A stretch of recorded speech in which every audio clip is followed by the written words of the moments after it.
In a remote Oregon town, a veteran searching for peace witnessed a bizarre ritual. Every afternoon, rain or shine, a majestic gray and white German shepherd would arrive to sit before an abandoned house. It wouldn't bark or move, simply sitting like a loyal soldier guarding a long-forgotten secret. Compelled by this strange loyalty, the veteran had no idea that uncovering the reason for the vigil would force him to confront a tragic love story from World War II and hand him a final mission that could either heal his fractured soul or break it forever. Please support us by subscribing to the channel. The final box landed on the dusty floor of the cabin with a soft thud. It was the last echo of a life left behind, a life of noise and concrete, of shouted orders, and the relentless hum of a city that never slept. Elias Thorne stood in the center of the main room, his tall, lean frame outlined by the pale afternoon light filtering through the large picture window. At 42, he looked older than his years. His short brown hair was streaked with silver at the temples, and his face, etched with the fine lines of hardship and fatigue, held a quiet kindness in the set of his jaw and the depth of his blue eyes. He was a man built of resilient strength, yet his shoulders carried an invisible weight. Port Blossom, Oregon. He had found it on a map, a tiny speck on a coastline famous for its rugged, untamed beauty. The real estate agent, a cheerful woman named Mrs. Gable, had described the cabin as rustic. That was a generous term. It was old, built of dark, thick logs, and smelled of pine needles, damp earth, and decades of wood smoke from the stone fireplace. But it was isolated, nestled amongst towering Douglas firs and ancient cedars, with the faint, rhythmic sound of the Pacific Ocean crashing against the shore less than a mile away. It was perfect. For years, Elias had been a master sergeant in the United States Marine Corps. He had served in places where the air was filled with sand, and the silence was always a prelude to violence. He had come home with commendations, a limp that bothered him on cold mornings, and a mind crowded with ghosts.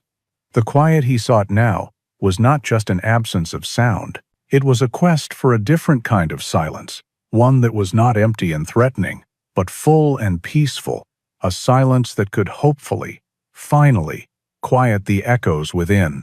He spent the first few days in a deliberate, methodical routine, unpacking boxes, stacking firewood, clearing the overgrown path that led from his porch into the dense woods. Each task was a mission, a physical anchor against the tide of memory. He worked until his muscles ached, a clean, honest pain that he welcomed. He ate simple meals and sat on the porch as dusk fell, watching the sky bleed into shades of orange and purple. The quiet here was immense, broken only by the cry of a distant gull or the rustle of some small creature in the undergrowth. It was the silence he had craved, yet it was so profound, so heavy, that it sometimes felt like a presence of its own. On the third afternoon, the weather turned. A thick, pearly gray fog rolled in from the sea, swallowing the tops of the trees and blanketing the world in a soft, ethereal haze. The air grew cool and heavy with moisture. Elias was on the porch, oiling the hinge of a squeaky screen door, when a sudden stillness fell over the forest. The birds went quiet. The wind died down. It was as if the world was holding its breath. His training kicked in instantly. His posture straightened. His senses sharpened. He scanned the edge of the property, his eyes methodically sweeping the dense wall of green where his small clearing met the untamed woods. And then he saw it. Standing just inside the tree line, partially obscured by a curtain of fog, was a dog. It was a German shepherd, large and majestic. Its coat was a stunning mix of wolf gray and clean, silver white, making it look almost like a creature from a fairy tale, a phantom conjured from the mist itself. It stood perfectly still, its head held high, its ears erect and alert. It was not a stray. There was no sign of hunger or neglect in its powerful stance. It was a guardian, a sentinel. Elias froze, his hand still on the door. The dog was about 50 yards away, a silent observer. It did not bark, it did not growl, it did not even shift its weight. It simply watched him, and it was the quality of its gaze that struck Elias to his core. The eyes were dark and intelligent, filled not with aggression, but with a deep, unwavering wariness. It was an assessment, a weighing of his presence in this quiet place. For a long moment, the two of them remained locked in this silent standoff. The soldier who had come to the woods seeking peace, and the ghost-like dog who seemed to be its keeper. Elias felt a strange mix of emotions. The Marine in him registered a potential unknown, something to be cautious of. But the lonely man, the man who had seen too much of the world's chaos, felt something else, a profound and startling sense of being seen, of being measured by something wild and ancient. He felt a pull, a deep, inexplicable fascination. Slowly, deliberately, he lowered his hand from the door, making sure his movements were non-threatening. He took a single, small step forward. The dog's reaction was immediate but subtle. Its head tilted almost imperceptibly. A silent decision was made. Then, as quietly as it had appeared, it turned and melted back into the fog in the trees. One moment it was there, a solid, breathing creature, and the next, it was gone. The forest was empty again, the silence rushing back in to fill the space where it had stood. Elias stood motionless for a long time, staring at the spot where the dog had been. The air was cold on his skin, but a different kind of chill ran down his spine. His sanctuary was not as solitary as he had thought. He had a neighbor, it seemed, a silent, watchful guardian of the woods. And for the first time in a very long time, Elias Thorne felt a flicker of something other than the dull ache of the past. It was curiosity. It was intrigue. He had come to Port Blossom to be alone, but he was not. And he knew, with a certainty that settled deep in his bones, that he would see the gray and white dog again. The days that followed the first sighting fell into a new rhythm. Elias would wake with the gray Oregon dawn, make his coffee, and work on the cabin, but a part of his attention was always reserved, scanning the tree line. For 2 days, there was nothing but the dense, indifferent green of the forest. He began to wonder if he had imagined the encounter, if the profound solitude had finally conjured a phantom from the mist. He felt a pang of disappointment that was surprisingly sharp, a feeling he had not allowed himself in years. Then, on the third evening, as the sun began to dip below the horizon and paint the fog in hues of soft lavender, the dog returned. It appeared in the exact same spot, a silent silhouette against the darkening woods. Elias was on his porch, and he simply stopped what he was doing and watched. The dog watched him back. There was no sound, no movement, just a shared moment of acknowledgement across the clearing. After 10 minutes, it was gone again. This became their ritual. Almost every evening, the dog would appear. It never came closer, never made a sound. It was simply there, a constant, watchful presence. Elias started to look forward to these quiet meetings. The dog's presence did not intrude on his solitude. Rather, it gave it a focal point, a purpose. He found himself thinking of the dog during the day, wondering where it went, what it did in the vast, unexplored wilderness that surrounded him. He began to call him Shadow. The name felt right. It spoke to the dog's gray, ethereal coat, and to the way he materialized from the gloaming as if he were a part of the evening shadows themselves.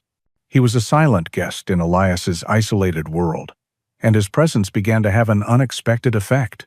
Elias started talking to him. It began as a low murmur, the words spoken more to himself than to the dog. "Well, Shadow, another day done." But soon, it evolved. Standing on his porch, a respectful distance away, Elias would tell the dog about his day.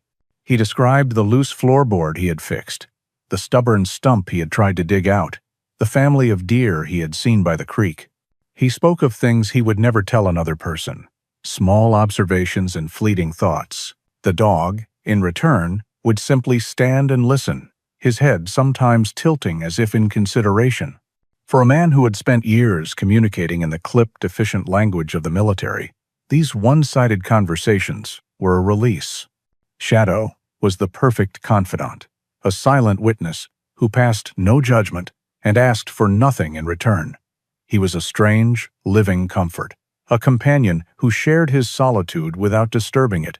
One afternoon, a cold, persistent rain began to fall. Elias worked inside, organizing the small kitchen, but he kept glancing out the window. Evening came, and the rain did not let up. He didn't expect to see Shadow in such weather, but when he looked out, he was there. The dog stood in his usual spot, soaked and dripping, the rain plastering his beautiful gray and white fur to his body.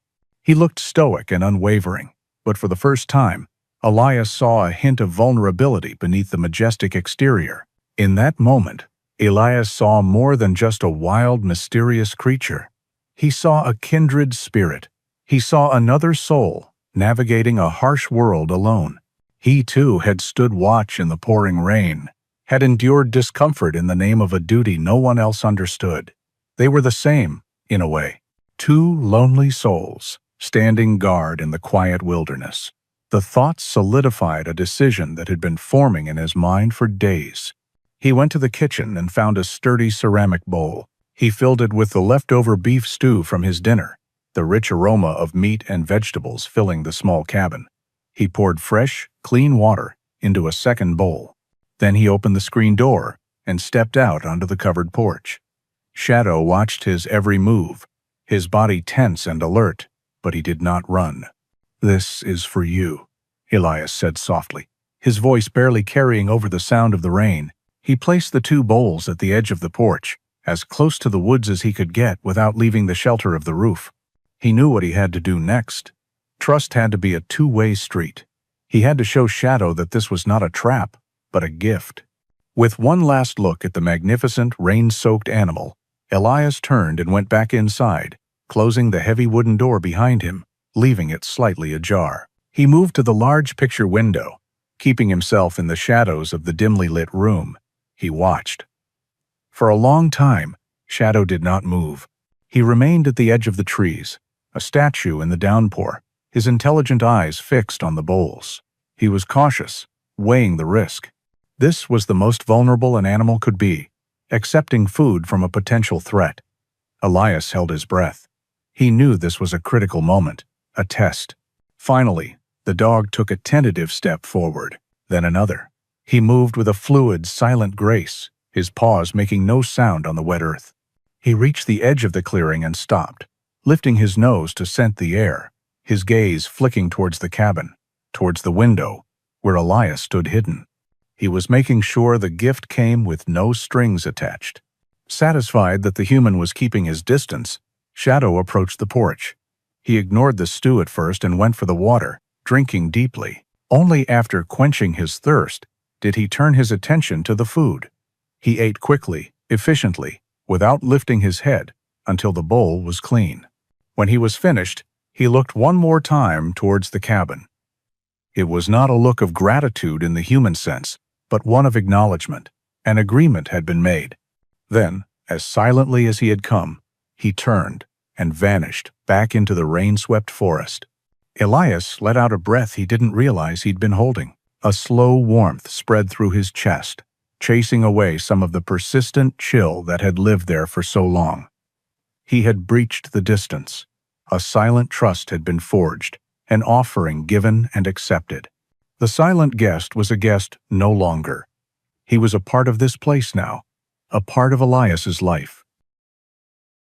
The silent pact between man and dog solidified into a comforting routine. Every evening, just as the day's light began to fade, Shadow would materialize at the edge of the woods. He would wait patiently for Elias to place the bowls on the porch before approaching to eat and drink. The distance between them remained, a boundary of respect that neither attempted to cross, but the tension that had once filled the space was gone. It was replaced by a quiet familiarity, a shared understanding that had no need for words. Yet, as the days turned into a week, Elias noticed something new in the dog's behavior. Shadow was not just a hungry visitor. There was a purpose to his appearances that went beyond the evening meal. He never lingered. After he finished eating, he would give Elias a brief, acknowledging look, then turn and trot away, not back into the deep woods, but along the edge of the tree line, following the path of the narrow, paved road that ran past Elias's cabin. There was an air of duty in his departure, a destination he was honor-bound to reach. The soldier in Elias recognized it instantly. It was the look of a man with a mission. Curiosity, a feeling Elias had long suppressed, began to gnaw at him. Where did he go? What was this silent, daily pilgrimage? One afternoon, after Shadow had eaten and departed, Elias decided he had to know. He pulled on a dark jacket, let the dog get a significant head start, and then slipped out of his cabin. He kept to the woods, moving parallel to the road. Here, his old skills served him well. He moved silently, his boots making little sound on the thick carpet of pine needles, using the massive trunks of the firs for cover. He was a ghost in his own right, tracking a phantom. He could see Shadow trotting steadily along the shoulder of the road, a gray and white shape against the asphalt. The dog never looked back, his focus entirely on the path ahead. The road wound gently for about a half a mile before ending in a small cul-de-sac, and there, at the very end, sat a single, forgotten house. It was a simple two-story structure with a steeply pitched gabled roof, the kind of house a child might draw. It might have been charming once, but now it was a picture of neglect. The white paint was peeling away in long strips, revealing weathered gray wood beneath. The front porch sagged slightly to one side, and the windows on both floors were dark and vacant, like the eyes of a person lost in a sad memory. A rickety fence, mostly collapsed, separated the overgrown yard from the road. Elias watched from the cover of the trees. As Shadow approached the dilapidated gate, the dog did not try to enter the yard. Instead, he walked to a spot directly in front of the house, on the strip of grass between the fence and the road. There, he lay down, his body oriented towards the front door, his ears alert, his gaze fixed on the sagging porch. And he waited. Elias stood in the shadows of the forest, utterly captivated. This was not the behavior of a normal dog. This was a vigil. He watched for nearly an hour, as Shadow remained perfectly still, a silent, loyal sentinel guarding a home that was long past saving. The wind rustled the leaves. A car passed on the distant main road, but Shadow did not move. He was on duty. A powerful wave of emotion washed over Elias, so intense it nearly buckled his knees. He, a master sergeant, knew that posture. He had seen it in young Marines standing guard in the dead of night in a foreign land. He had felt it in his own bones, the unwavering commitment to a post, to a promise. What promise was this dog keeping? Who was he waiting for in this lonely, decaying place? Deeply moved, Elias retreated as silently as he had come, leaving the dog to his solemn task.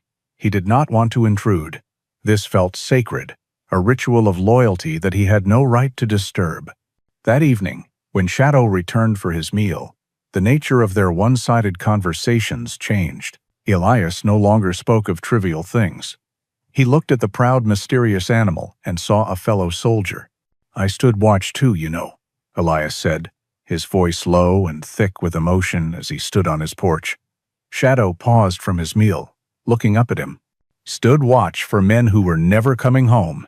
You wait for them, even when you know it's hopeless, because that's the job, that's the promise. Someone has to remember." End of. He told Shadow about his comrades, about the bonds forged in dust and fire. He spoke of loyalty, the kind that transcends orders and becomes a part of your soul. He wasn't just talking to a dog anymore. He was confessing to a kindred spirit, sharing the weight of his own past with the only creature he felt might understand the burden of an unbreakable vow. Over the following days, as Elias continued his new, more profound monologues, he noticed a subtle shift in Shadow's demeanor. The dog's wariness seemed to soften at the edges. He would hold Elias's gaze for a moment longer each evening. The tension in his shoulders seemed to lessen when Elias spoke. It was a small, almost imperceptible change, but it was there. Shadow was beginning to understand that he was not a threat. He was beginning to recognize that the man in the log cabin, like him, knew what it meant to be a guardian of a memory. The image of Shadow's lonely vigil haunted Elias. It played in his mind as he worked on the cabin, and it was the last thing he saw before sleep claimed him. The dog's unwavering loyalty was a mystery that had taken root deep in his soul, and he knew he could not find his own peace until he understood it. His quiet sanctuary now held a question that demanded an answer, and to find it, he would have to do the one thing he had been avoiding: break his self-imposed isolation. A few days later, Elias drove his old pickup truck into the small town of Port Blossom for the first time. The town was little more than a single main street, hugging a curve of the coastline, with a handful of shops, a diner, and a small post office.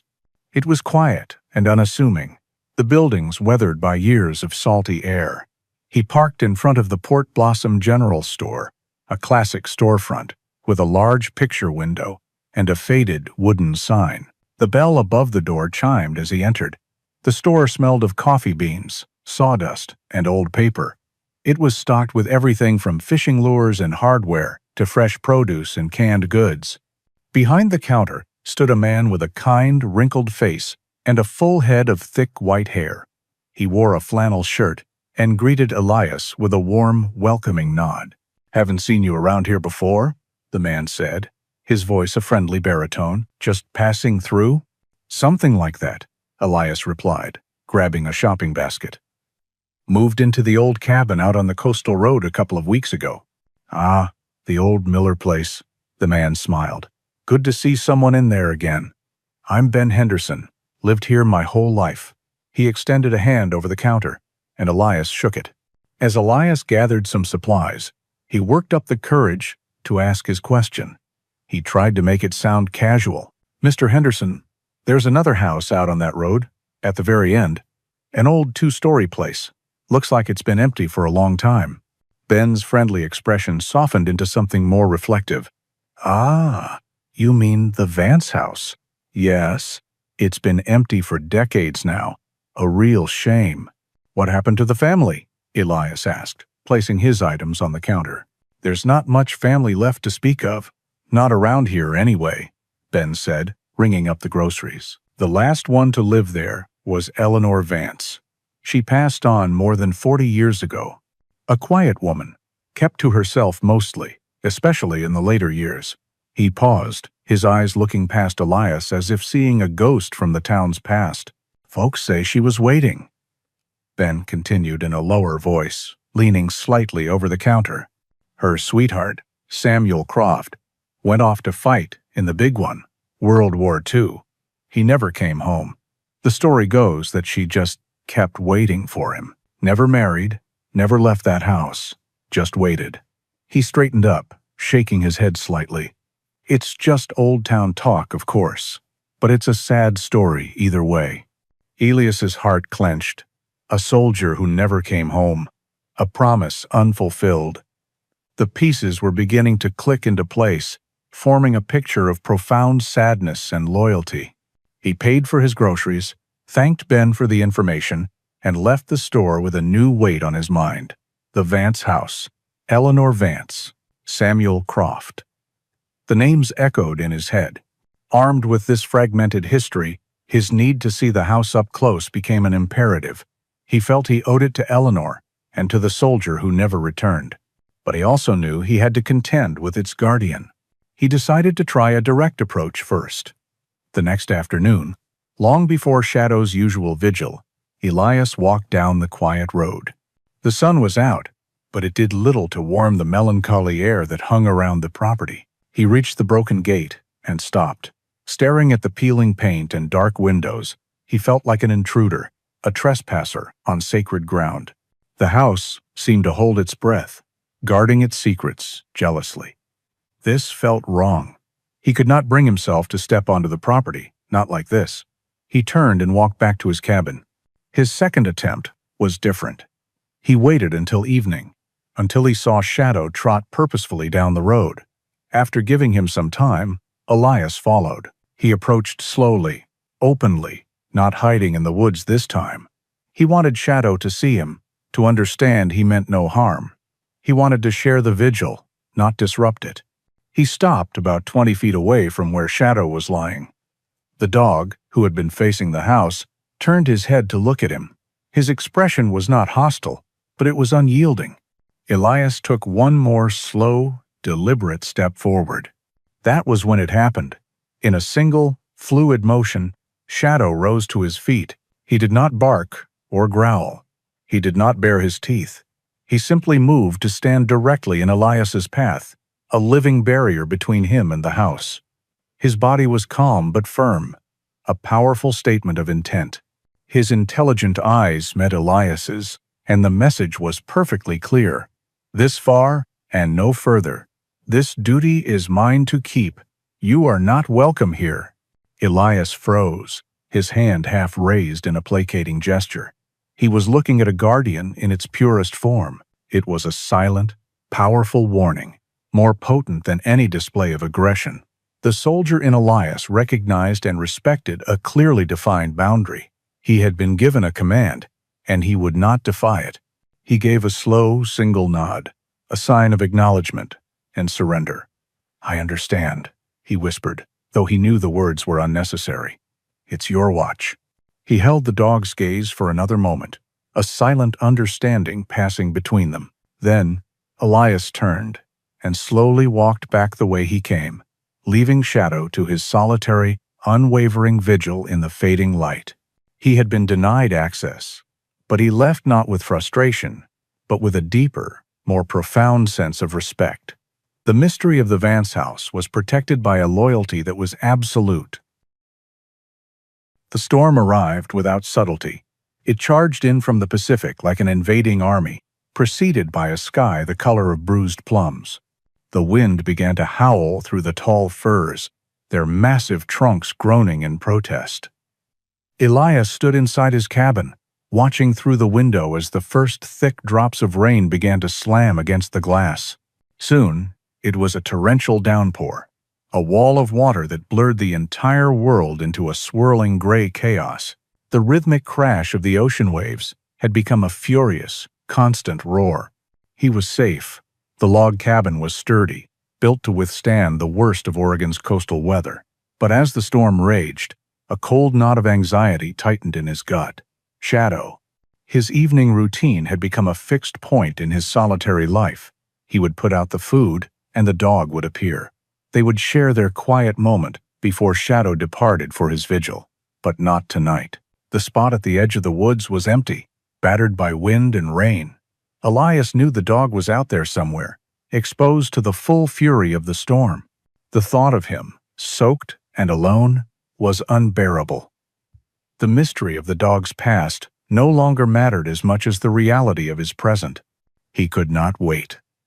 Pulling on his heavy waterproof gear, the same gear that had seen him through monsoons in faraway lands, he braced himself and opened the door. The wind tore it from his grasp, slamming it back against the cabin wall.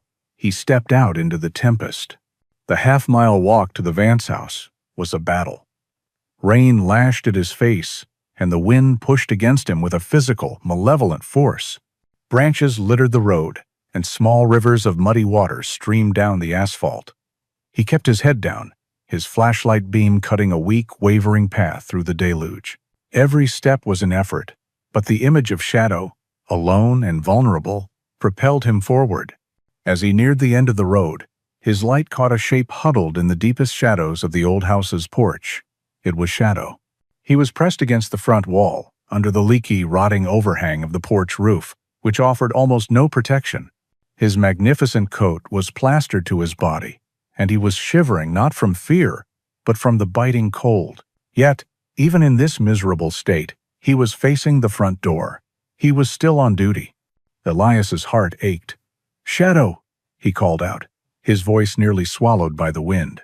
The dog's head shot up, his ears flattened for a moment. But then, recognizing the voice, they relaxed slightly. He did not rise to block the path.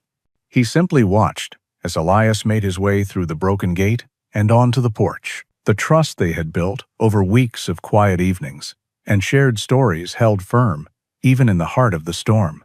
Elias knelt, his own clothes soaked through. "You can't stay out here, boy," he said, his voice gentle. "It's not safe." Shadow looked at him, then turned his head and looked at the weathered front door of the house. He let out a low, quiet whine, a sound of profound longing. Then he lifted a paw and scratched weakly at the wood. Once, twice. It was not a demand to be let in. It was a plea, an invitation. He was asking for entry into the sanctuary he was sworn to protect. He was asking Elias for help. In that moment, Elias understood. He had been granted permission. The guardian was inviting him across the threshold. "Okay," he said, his voice thick. "Okay, boy, let's get you inside." He stood and examined the door. It was solid, swollen shut by decades of damp, and locked from within. He pulled his flashlight from his belt and began to circle the house, Shadow following close at his heels, a wet and shivering Shadow. On the back side of the house, half hidden by overgrown bushes, he found what he was looking for: a ground-floor window with a single pane of glass shattered, leaving a jagged hole. "Stay here," he told the dog. Carefully, Elias used the butt of his flashlight to knock out the remaining shards of glass from the frame, then reached through and unlocked the window latch. It was stiff, but with a groan of protest, it gave way. He slid the window up, creating an opening just large enough to climb through. He swung one leg over, then the other, dropping into the darkness within. The air that hit him was thick, cold, and heavy. The smell of damp earth, mildew, and decaying wood filled his lungs, a scent of profound stillness and neglect. He clicked on his flashlight, and its beam cut through the absolute blackness. The summary he had received from Ben Henderson, the vague whispers from the town, had not prepared him for this. The room was a tomb. Furniture, once elegant, was draped in the pale shrouds of dust cloths, their forms made ghostly and monstrous in the dancing beam of his light. The wallpaper, decorated with a pattern of faded roses, was peeling from the walls in long curling strips like sunburnt skin. A thick carpet of dust covered every surface, disturbed only by the tiny tracks of mice. The air was so still that the motes of dust his light illuminated seemed to hang suspended in time. He turned and helped Shadow through the window. The dog landed silently on the dusty floorboards, shaking the water from his coat. The sound was loud in the oppressive silence. Outside, the storm raged and roared, but inside the Vance house, there was only the dead quiet of a world that had ended a lifetime ago. Elias and Shadow stood together in the darkness, two living souls in a house full of ghosts, the door to the past finally, irrevocably, open. The sound of the storm was muffled inside the house, reduced to a distant, angry roar. Here, in the dusty stillness, the air was heavy with the silence of forgotten years. Elias stood just inside the window, his flashlight beam cutting a solitary path through the darkness, illuminating a world sealed away from time. He felt a profound sense of reverence, as if he had stepped not into a house, but into a shrine dedicated to memory itself. While Elias was an intruder, a stranger in this suspended world, Shadow was not. The dog, after shaking the water from his coat, began to move with a quiet and unsettling confidence. He was not exploring a new place. He was walking through a familiar one. His paws made soft padding sounds on the dusty floorboards as he moved past the shrouded furniture, his tail held low but not tucked in fear.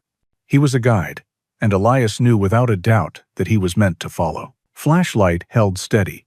Elias followed Shadow out of the small back room and into a narrow hallway. A grand staircase, its banister, thick with cobwebs, rose into the oppressive darkness of the second floor. A grandfather clock stood silent against one wall, its hands frozen at 3:15, marking the exact moment its life had ceased.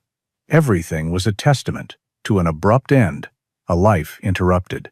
Shadow led him into what must have been the main living room. It was a large space, dominated by a massive stone fireplace, its hearth cold and black.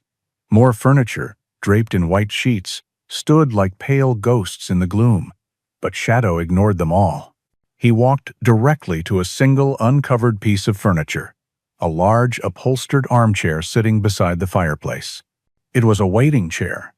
Elias could see it instantly. Its fabric, a pattern of faded flowers, was worn thin on the arms, and a slight depression in the cushion spoke of countless hours spent in the same position. It was positioned to look out the large front window, towards the road, towards the path of an expected return. This chair was the heart of the house, the epicenter of its long, lonely vigil. Shadow stopped beside it. He looked at Elias, his dark, intelligent eyes seeming to glow in the flashlight's beam. Then he let out a soft whine and nudged the arm of the chair with his wet nose. When Elias did not move, mesmerized by the silent story the room was telling, Shadow nudged him again, this time on his hand, more insistently. He then lowered his head and pushed his muzzle deep into the dark, cobweb-filled space beneath the armchair. "What is it, boy?" Elias whispered, his voice sounding loud in the stillness. "What did you find?" He knelt on the dusty floor, the cold of the wood seeping through the knees of his pants. He angled his flashlight beam under the chair. At first, all he saw were dust bunnies as thick as fleece, and a spider that scurried away from the light.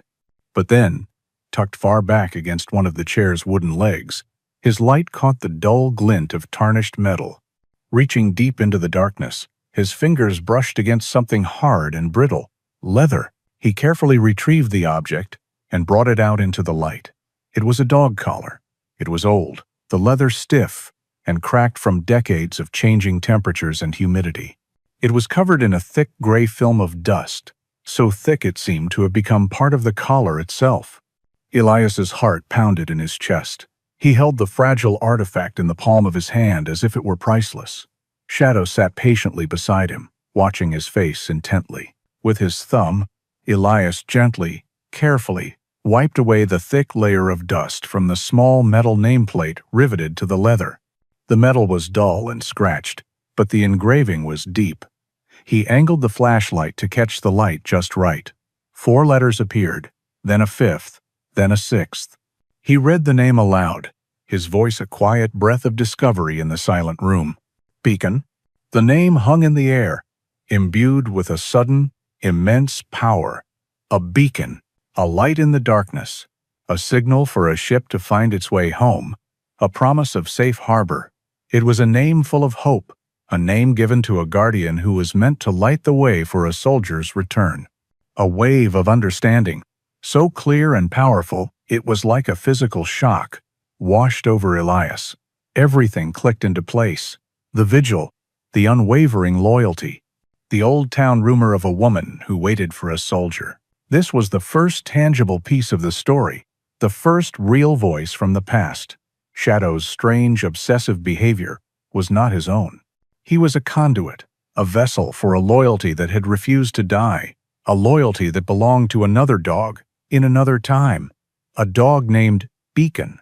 He looked from the name on the collar to the noble gray and white dog sitting beside him. He had found the first clue, and his guide had been here all along, waiting for him to finally step across the threshold and listen to the story the house was desperate to tell. Elias knelt on the floor of the silent living room, the hardened leather of the collar resting in his palm.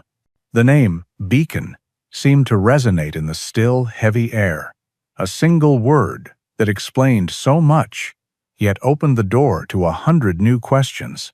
The storm outside felt a world away. Here, inside these walls, a different kind of power was at play. The quiet, immense force of a memory held fast against the erosion of time. He looked at Shadow, who sat watching him, his breathing calm and steady.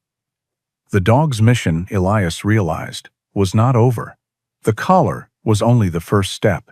As if reading his thoughts, Shadow rose to his feet. He gave a soft puff of air through his nostrils and turned, walking purposefully towards the grand staircase that rose into the darkness. He paused at the bottom step and looked back, his eyes catching the light, a clear and unmistakable summons. Holding the precious collar in one hand and his flashlight in the other, Elias followed. Each step he took on the old wooden staircase groaned in protest, the sound echoing through the house. Dust motes, thick as falling snow, danced in the beam of his light. The second floor was a hallway of closed doors, each one hiding a room that held its own sleeping secrets. Elias felt a pang of sadness for the life that had been lived here, for the laughter and tears these walls had absorbed, now all buried under a thick shroud of silence. Shadow ignored the closed doors. He padded directly to the end of the hallway, to a narrow doorway that Elias had barely noticed. Inside, a steep, tight set of stairs led upwards into even deeper blackness. This was the way to the attic. The air grew colder, drier, smelling of ancient paper and cedar wood. As Elias's head cleared the attic floor, his flashlight beam swept across a space that was the very definition of a forgotten past. The sloping roof was crisscrossed with massive, rough-hewn beams, from which hung long, spectral veils of cobwebs. The floor was cluttered with the debris of a lifetime: a rocking horse with a missing eye, stacks of old magazines, a dressmaker's mannequin standing like a headless sentinel, and several large wooden trunks. It was the house's memory bank, the place where things too precious to discard but too painful to see were sent to rest. Shadow navigated the cluttered space with an eerie certainty. He moved around a stack of old furniture and stopped before a dark, unassuming object that immediately stood out. Amidst all the wooden trunks and cardboard boxes, there was a drab, olive-green metal footlocker. It was a standard-issue military chest, its corners reinforced with steel, its presence a stark, masculine intrusion in this otherwise domestic space. It was a piece of the battlefield, an artifact from the world of Samuel Croft. The dog nudged the cold metal with his nose, then looked at Elias, a quiet finality in his gaze. This was it. This was the destination. Elias approached the chest, his heart thumping a slow, heavy rhythm against his ribs. He ran his light over the stenciled lettering on the top, faded but still legible, S. Croft. He set the collar down gently beside it and knelt. The two metal latches on the front were stiff with age, but they were not locked. With a grunt of effort, he snapped the first one open. The sound was like a gunshot in the dead quiet. He unlatched the second, took a deep breath, and lifted the heavy lid. As the lid opened, he saw the reason for the miracle to come. A thick, black rubber seal ran along the inside lip of the chest.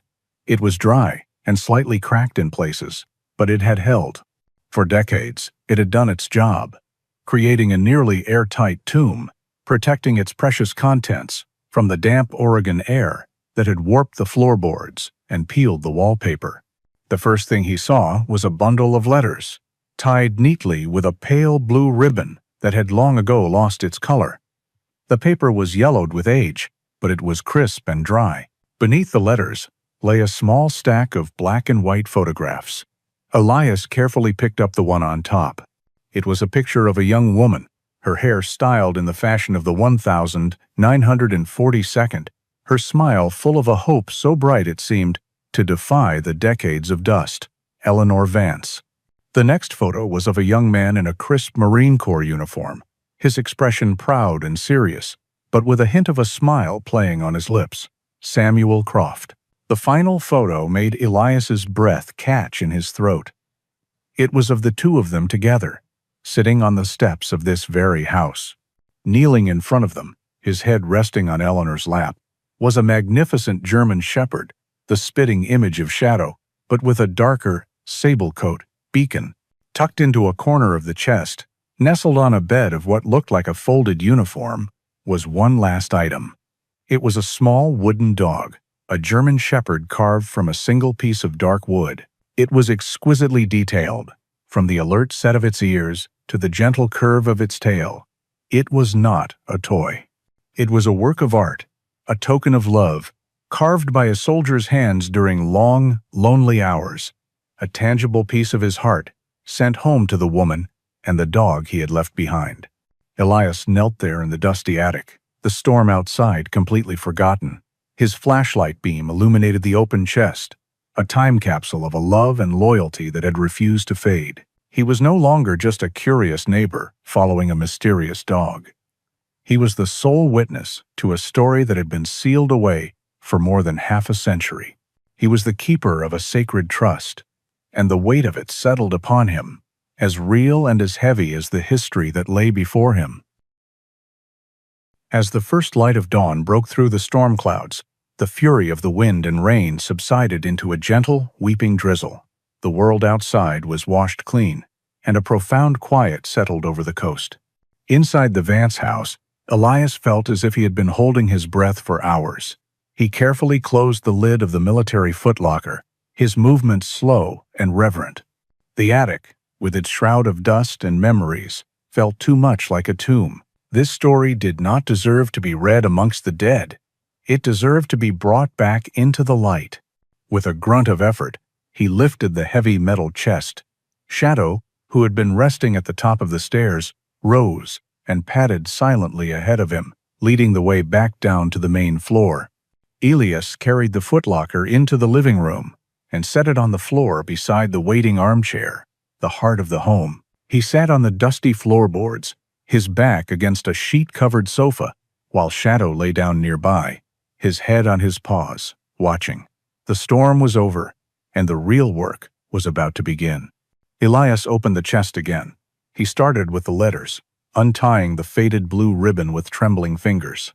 The paper was brittle, and he handled each sheet with the care of an archaeologist handling a priceless artifact. The letters, written in the elegant cursive of the era, told a story of a love that was both epic and touchingly simple. Samuel's early letters were full of a young man's bravado and fierce affection. He wrote from boot camp, describing the drills, the food, and the unbreakable bonds he was forming with the other young men in his platoon. In every letter, he wrote of his love for Eleanor, his North Star, and his unwavering promise to come home to her. He described carving the small wooden dog during his downtime, pouring all his longing for her and their future into the tiny details. He told her he had already named the real dog they would get Beacon, because the thought of him would be a light to guide him home through the darkness of war. Eleanor's replies, or at least the few drafts he had kept, were a portrait of life on the home front. She wrote of the town, of her work, and of her unshakable faith in his return. She told him when his family had brought her the puppy, the real Beacon, and how the dog had immediately become her shadow, a living, breathing piece of Samuel's heart that she could hold on to. As the dates on the letters advanced, the tone began to shift. Samuel's letters from Europe were different. The bravado was gone, replaced by a stark, aching weariness. He wrote less of drills, and more of the rain, the mud, and the silence between battles. He wrote of the faces of the men he had lost. His promise to return was no longer a confident declaration, but a desperate, repeated prayer. He clung to the image of Eleanor, of Beacon, and of the simple, quiet life waiting for him in Port Blossom. That was what he was fighting for. Tucked within the bundle of letters was a separate, thicker envelope. Inside, Elias found not personal correspondence, but formal legal documents. They were from a local law firm, dated 1955, nearly a decade after the war had ended. It was a trust agreement. With meticulous care and foresight, Eleanor Vance had taken a significant portion of her inheritance and placed it in a trust at the Port Blossom Bank. The instructions were simple and heartbreakingly clear. The fund's sole purpose was to automatically pay the annual property taxes on her house, in perpetuity. Elias stared at the legal jargon, his throat tight with emotion. This was not the act of a woman lost in grief. This was the act of a soldier. She was defending her post. She was ensuring that the home Samuel had fought for, the sanctuary he had dreamed of returning to, would always be here, waiting for him. Her love was not just a passive, sorrowful thing. It was an active, enduring force, a quiet battle she had waged against time and decay for the rest of her life.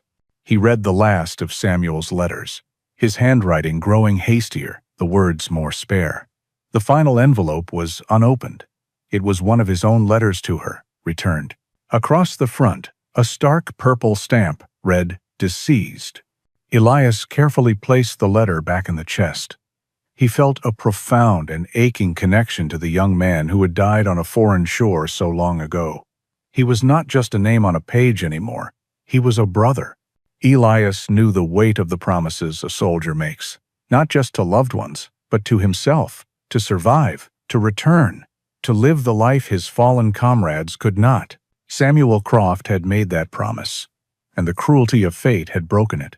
He looked around the decaying room, at the dust and the silence, and then at Shadow, the living echo of a loyalty that had defied death itself. A new feeling began to settle over him, clear and undeniable. His own mission, his search for personal peace, suddenly felt small. It was merging with something larger. He had been led here for a reason. He was the one who had found the collar, the one who had opened the chest. The story was his responsibility now. The weight of it was immense, but it was not a burden. It was a purpose. This was his new post. He had to honor Eleanor's undying love and Samuel's ultimate sacrifice. He had to ensure their story did not end here. In a dusty, forgotten house, he had a mission to complete. Elias returned to his own cabin with the footlocker, carrying it as if it were a holy relic. The storm had passed, leaving the world outside dripping and clean. But inside Elias, a different kind of storm had just begun to settle.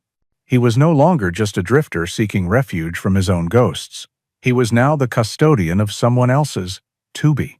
He carefully laid the letters, photos, and the small wooden dog on his simple wooden table. Shadow sat at his feet, a quiet, reassuring presence. The mission was clear.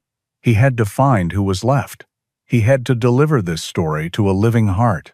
His approach was methodical, ingrained in him by years of military planning. The first step was to establish a clear line of inquiry. He drove back into Port Blossom, this time not to the general store, but to the small, unassuming county records office. He filed a request for Eleanor Vance's death certificate.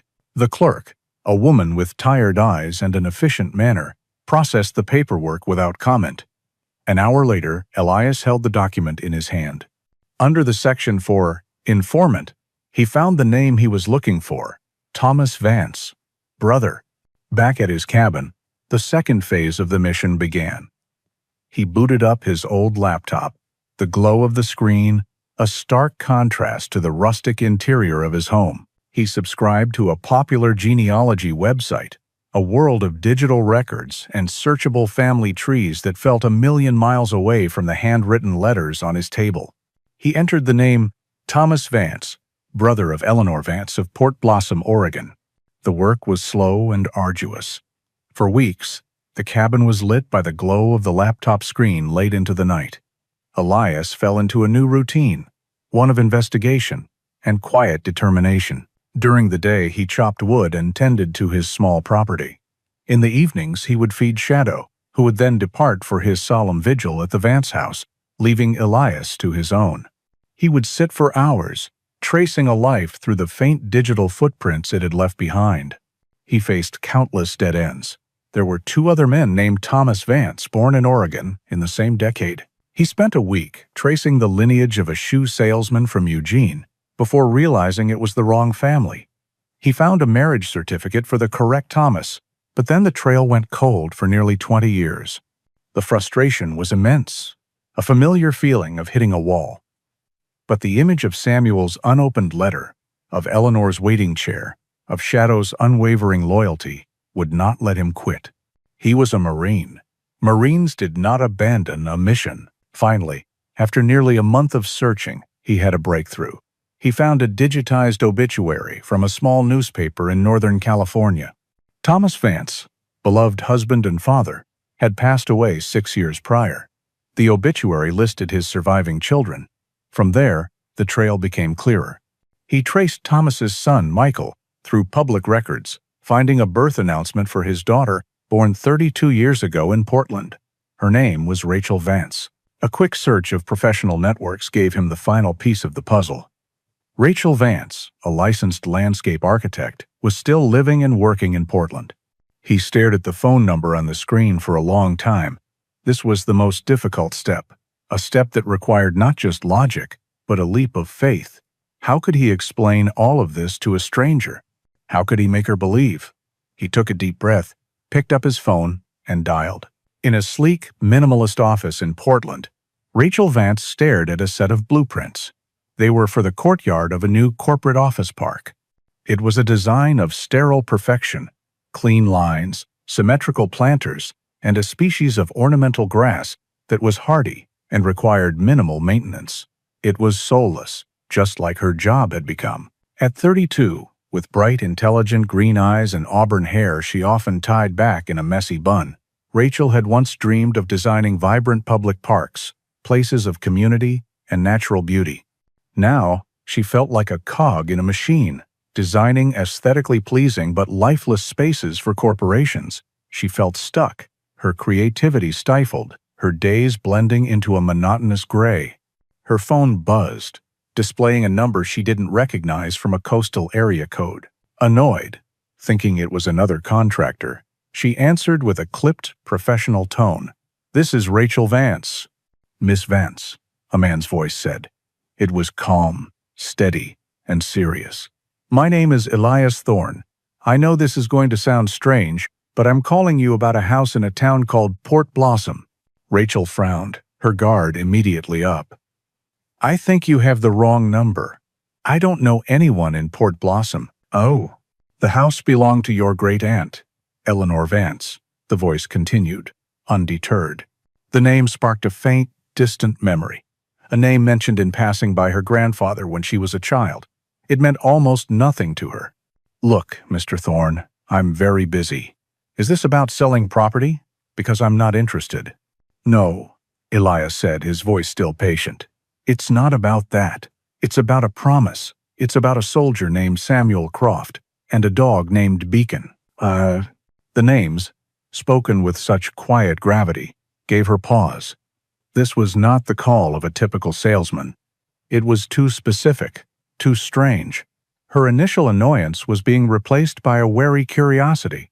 "I have no idea what you're talking about," she said, her voice a little less certain now. "I know," Elias said. "I didn't either until a few weeks ago. I live next to the house. I found something. Something was left behind, and I believe it belongs to your family." He did not push. He did not embellish. He simply stated his truth. "I can't explain it all over the phone. It's a long story. But if you're willing to drive down, I can show you. I believe you are the one who needs to hear it." Rachel was silent for a long moment, her eyes drifting back to the soulless blueprints on her desk. The call was bizarre, possibly a prank or an elaborate scam.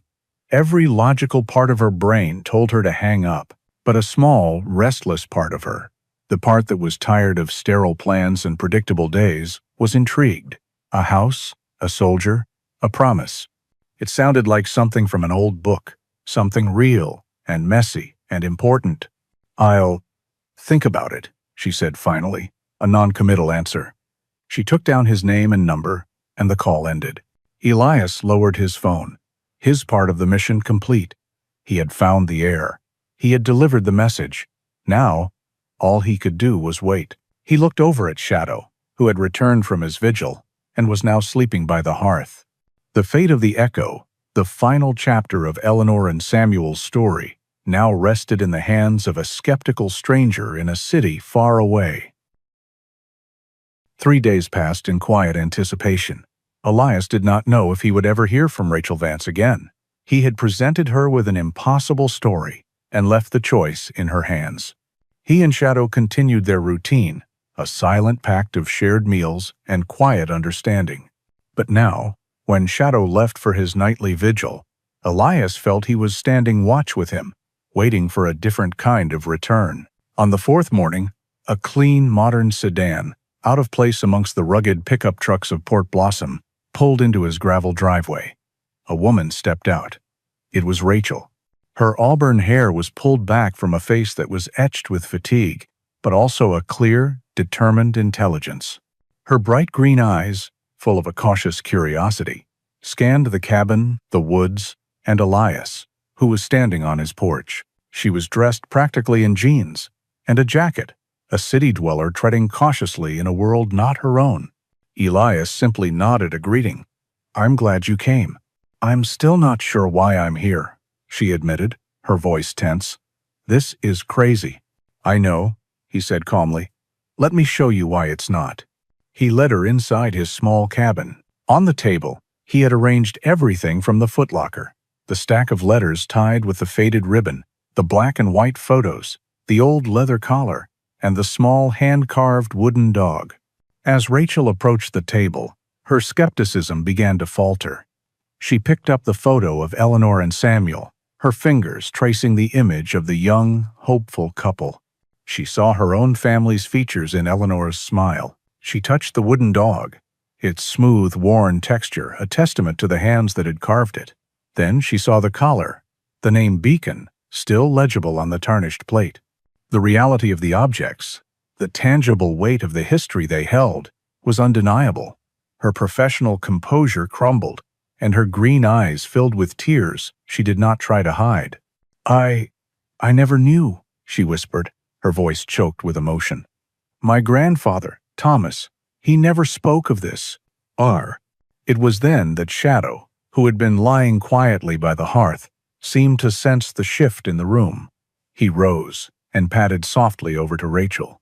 He did not jump or bark, but he pushed his head gently against her hand and let out a low, happy whine. Rachel gasped, her tears stopping as a look of pure shock crossed her face. She dropped to her knees, her hands stroking the dog's familiar fur. "Titan?" she said, her voice a mix of disbelief and overwhelming joy. "Oh my God, Titan!" "Hamster." At the sound of his true name, the dog's stoic demeanor vanished. His tail began to thump against the floor, and he licked her face, a display of affection Elias had never seen. "You called him Shadow," Rachel said, looking up at Elias, her eyes wide with dawning comprehension. "This is my dog. This is Titan. He ran away from my yard in Portland months ago. I thought I'd lost him forever." Elias felt the final piece of the puzzle slide into place. "He came here," he said in awe. "He found his way here." "But how?" Rachel asked, hugging her long-lost friend. "He's never been here. Or has he?" She closed her eyes, and as she hugged the dog, a flicker of a memory, distant and dreamlike, surfaced from the depths of her mind. It was a flash of bright sunlight, the smell of salt and pine, the feeling of a splintery wooden step beneath her small hand. She was a child, no older than 4 or 5. Her grandfather Thomas was there, and a younger, more boisterous Titan than just a lanky adolescent dog was chasing a ball in a yard of overgrown grass. It was a forgotten weekend trip, a visit to a sad, quiet aunt that her parents had never spoken of again. "I remember," she said, her eyes flying open. "I remember this place. We came here once, a very long time ago. My grandfather brought us to see his sister. Titan was with us." The final mystery was solved. It was not some unknowable ancestral magic that had guided the dog. It was a latent memory, a scent, a feeling of a place connected to his beloved human, buried deep within him, that had pulled him on his impossible journey home. Later that day, the 3 of them, a new and unlikely family, walked to the Vance house. Titan, no longer Shadow, trotted happily between them, his vigil finally over. They stood before the peeling paint and the sagging porch, but now they did not see a place of sorrow and decay. Rachel looked at the house, her architect's eye seeing past the ruin to the strong bones beneath. She looked at the wild, overgrown yard, and she envisioned a garden full of life. All the frustration she felt with her corporate job, all her yearning for a project with meaning and soul, coalesced into a single, clear purpose. "I'm going to restore it," she said, her voice filled with a conviction that had been missing for years. "All of it. The house, the gardens. It won't be a monument to a sad story. It will be a living heritage, a testament to a love that never gave up." Elias looked at her, then at the house, and then at the dog who had brought them all together.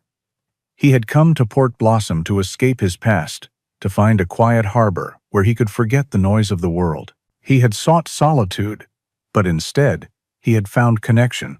He had looked for an end, but he had found a new beginning. The ghosts of his past were still there, but they were quieter now, their voices drowned out by the promise of a future. He had a new mission, not of war and loss, but of building and healing. "I'll help you," he said, and the words felt more true, more right, than any he had spoken in a very long time. He had found his peace, not in the silence he had chased, but in the echoes of a vow he had helped to honor. Here, at the end of the road, His final mission was just beginning.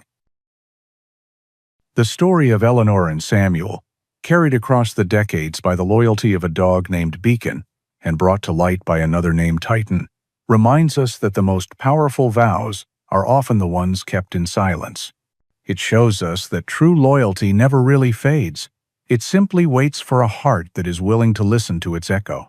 If their incredible legacy of love touched your heart, we would be honored if you shared your thoughts in the comments below. By sharing this story and subscribing to our channel, you help us ensure these powerful bonds are never forgotten.